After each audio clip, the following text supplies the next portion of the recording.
Hey all, Roger here. Well, today we're going to be talking about block sanding, and specifically block sanding at home, okay? Many of you know I've been working on the car for a while now. We're getting closer and closer to paint in the car, but I want to share with you what really has worked for me. I was an ASE certified master automobile technician back in the day. Mechanical stuff, electrical stuff, no problem. Bodywork, yeah, this is a new skill for me. So I've had to go, like many of you do, searching websites, forums, Facebook groups, the whole 9 yards, trying to see what's the best thing to do at home, right? And you run the gamut from the professionals who use the sterile, clean spray booths all the way down to the guys who are spraying full cars outside on top of a dirt parking lot, right? So where do we fall in the mix of, you know, high end, low end? What works in the middle for us as at home hobbyists?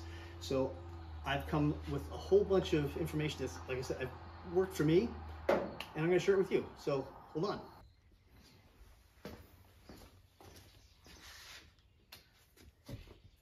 Sandpaper.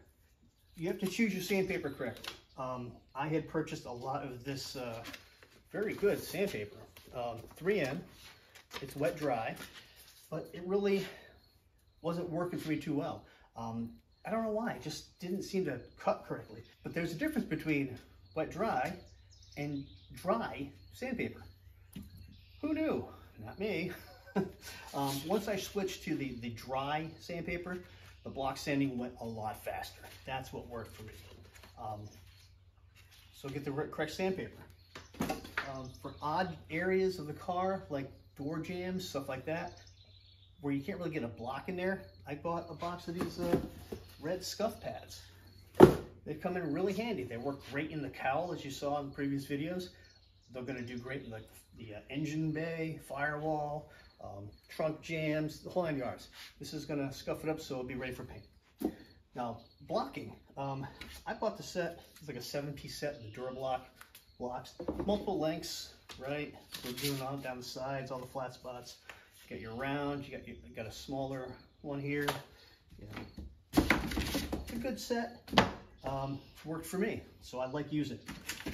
The one thing I did do was when I was at the local paint supplier, they have these smaller flexible ones, and this really helps out in some of the contouring areas. Like on the Barracuda, you got the area down the trunk area where you come over the fender, it's contoured, and there's several other areas that's going to help too. So you're going to want to pick up one of these as well. Guide coat. You're going to need this. This is what's going to help you find all the low spots in the car and really get your panels super straight. You know, along with your good long blocks, you just spray on a fog coat of this. As you can see, some all around here. And I just started sanding a little bit on this quarter panel. I got work to do on it. You can see I got nice. I've gone through the guide coat. I have some low spots here, so I got a little more sanding to do. But this is going to help you identify all your low spots. Now, for me, the hardest thing to learn was to know when to stop sanding, and then put on another coat of high build primer. And that's where the guide coat really does help. It'll help identify those high spots. They'll kind of start showing up either as you'll run right through to the metal. In that case, you'll have to take out your body hammer, kind of maybe ding that down a little bit. Or if you sprayed multiple coats on, or even like I did, start with a full coat of epoxy primer, you'll see like this area here, I've gone through a couple coats of the high build primer, almost down to the epoxy. And here, still a little bit of the guide coat showing through. So this area here needs another coat of high build primer, but this is where I stop. Don't keep going to try and get this out. You're just gonna burn right through to the bare metal. You want to avoid that at all costs. Learning when to stop is really key. So if you're not sure, stop early. Spray another coat of high build primer on. There's no harm in that. Body contours start higher than you think. So when you're block sanding the side with the flat block, stop a little higher, because you don't want this hard edge digging into your filler or your high build primer. Switch early to your round block. It's flat enough this way, and you'll start to get the contours as you crosshatch and come down on your fender lips like this. To get a nice crisp line for your fender lips, I took what I had laying around. It's like a compass kids use for making circles, right? Drilled the hole, put a screw in there so I can adjust it, and then I'll just draw a line all the way around the fender lip so I know what to sand up to. And then that way you have a nice crisp line all the way around. When you're cutting your sandpaper to fit on your block, see that? Don't let it extend past your block. What happens is when you start sanding, you'll get this extra bit. It makes scratches over here on the side. So if it's longer, just kind of peel it off. The rubber block isn't going to do any scratching like that, and you'll end up with better block sanding. Change your sandpaper often, because otherwise it gets clogged up and you end up just polishing. Put a new piece on, it'll go faster. All right, this is the thing that worked the best for me when it came to really defining these body lines, okay? Start by sanding up to your body line. I used, you see, it's a big long block, and identified, you know, a nice crisp line across there that I'm going to tape off. Now, the body line is not straight with the tape, so trust your sanding, not the straight edge of the tape. Okay? Put this on there. Take time. Just follow that sanded edge. Trust the process. All right. Look at that. Nice, right? So now I'm also going to put a tape line up here on the top. Because while we're sanding this contour edge there, we don't want to dig into our filler and our primer there. Same thing, I'm just going to kind of bring it down.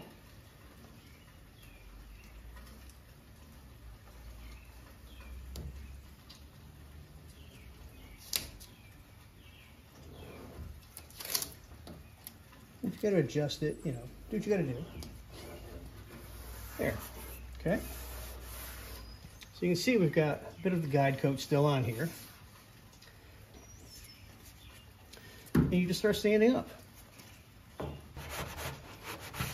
What you're doing is you're keeping that edge nice and straight. Tape is protecting it. Same thing up here. You're kind of sanding up to it. And if you go past this edge, well, your sandpaper is kind of rubbing on the tape, so you're not actually taking any of the primer or any of your material off. You can see that we're starting to get like a little high spot here and the low spot down there and a low spot there. Same thing back here. You can see a little, the guide coat just above the tape edge. That's because as we've sprayed the filler on, excuse me, as we've sprayed the high build primer on top of all of our body work, you know, this line became distorted. So we don't know really where the edge is until we do that first sanding up, identify the line, then we block it down to that tape edge, and then we get that angle back, and we get our lines back. All right, got that all done. Now what we're going to do is take off this top piece of tape. See, now we've got a nice line there. So we're going to get a fresh piece of tape and cover up what we just sanded. Because now we're going to block down to that body line. And again, we've got a nice line to follow to put the tape on. So we're going to finish up this body line here. If you guys are really appreciating what you're seeing here in these videos I'm making, please go ahead and hit the like button. I thank you for that. So let's block sand down to this line. Show you how that goes.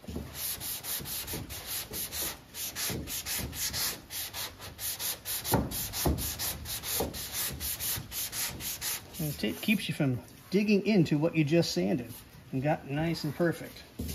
And again, this is not a race. Nice, slow, calculated movements also work well because you don't want to jam that tape off the end. You want to sand to it.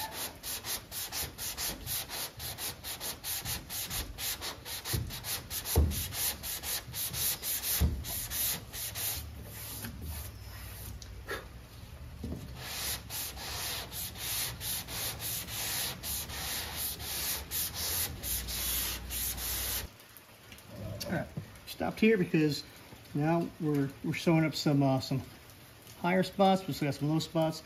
This is ready for another coat of high build primer. But let's take these piece of tape off. We'll show you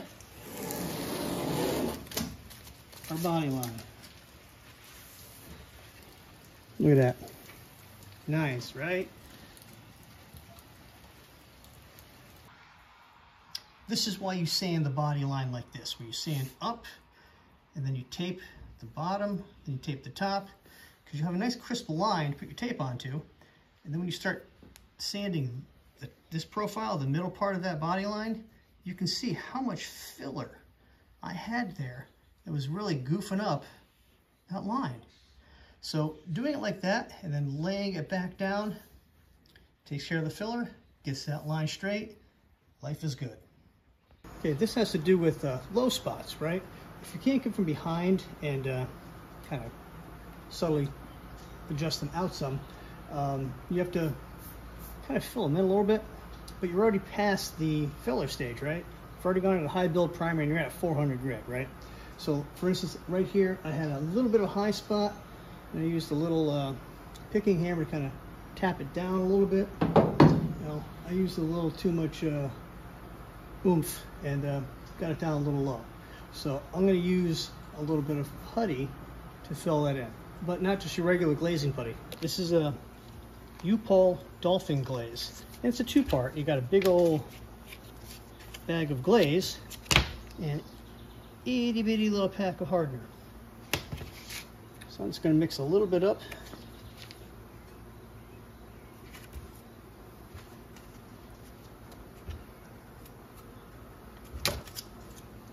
See that little bit there? It's not much. And for that,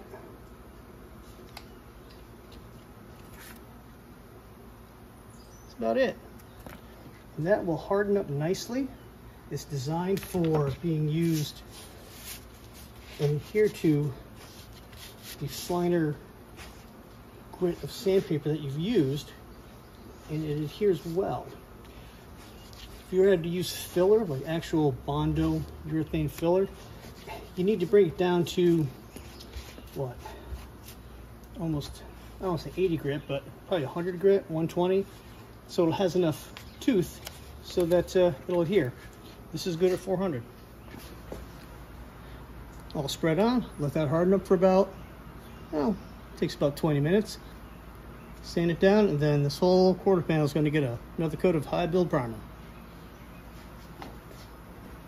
Okay, there's our U-Pole glazing putty, sanded down, literally like 20-25 minutes after application, and I used 400 grit. So it sands really smooth and easy, and you can move on quickly. Panel prep. All right, I have to put some high build primer on this panel so I can continue blocking it out, but I want to clean it up, you know, touching it with my hands. And you think your hands are dry, especially from all the sanding and dust, but you know, maybe you just had a bag of chips or a grinder or whatever. You want to get all the stuff off. Even if it's just primer you're building on there, you want to clean it up as best as possible. So a good wax and grease remover, and I found this one on Amazon from some recommendations.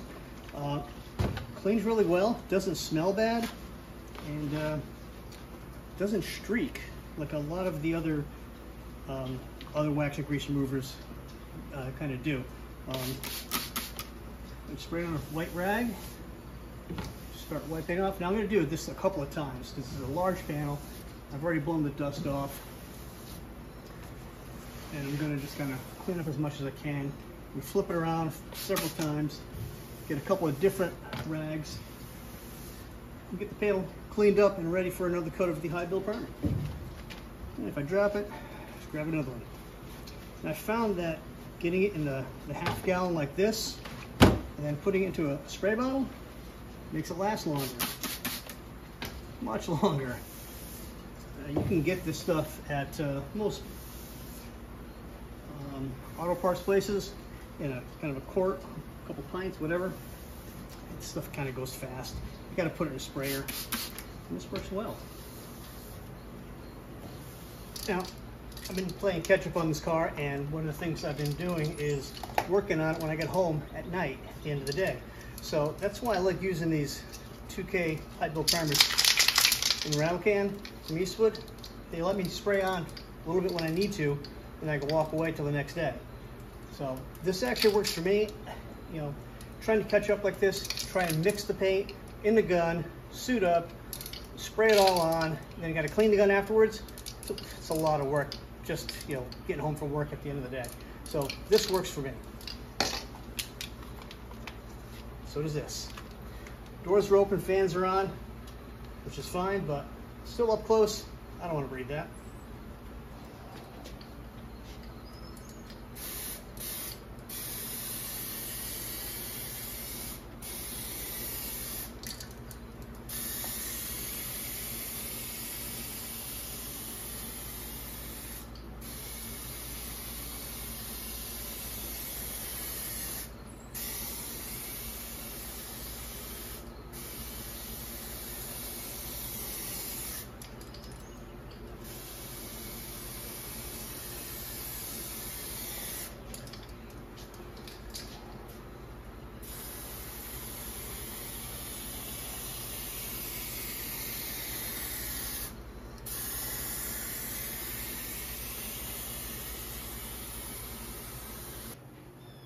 So like I said, I'm not an auto body professional. I don't even pretend to play one on YouTube, okay? There are you guys and gals that are out there that do this stuff every day, and you know, you've got it down. I'm still learning. So what I've showed you all today is what works for me. If there's something that works for you, or you have a better idea, please leave it in the comments section below. And if you like what we're doing here on the channel, please consider subscribing. That said, always remember that in the Multi-Bar world, A comes before B and E. Thanks for watching.